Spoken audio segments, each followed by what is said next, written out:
It's pushing back on mass resignations made from Ontario's Greenbelt Council. Half of the members, including the council chair, have stepped down since the weekend, all in protest over newly proposed environmental laws put forward by the government.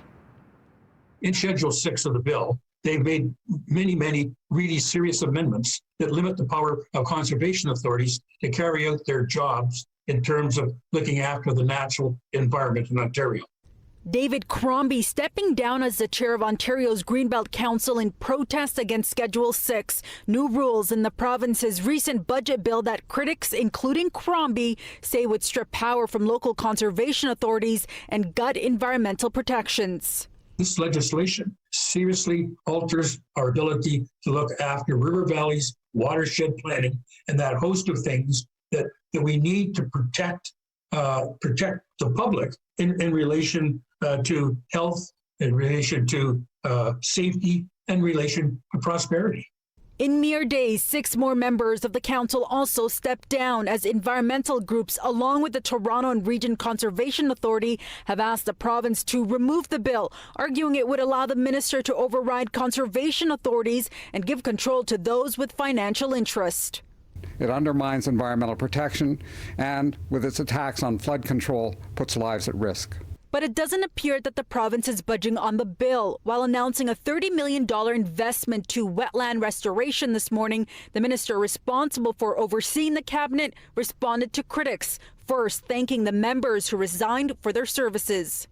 I have been frustrated over the last several months.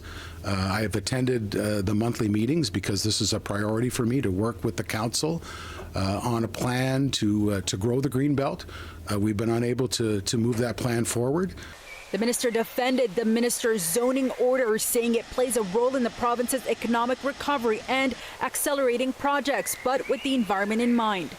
I've been very clear with the council that we are not going to do any MZOs inside the Greenbelt.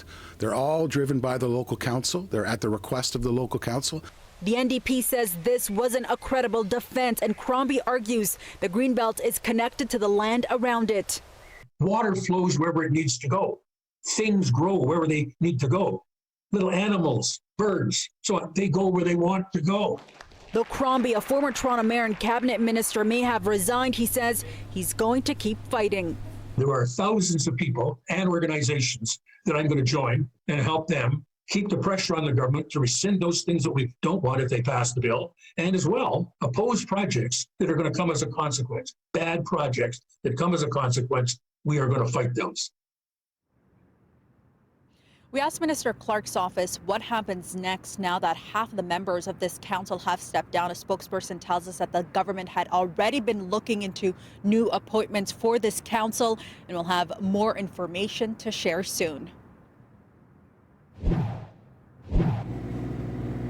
Another provincial story for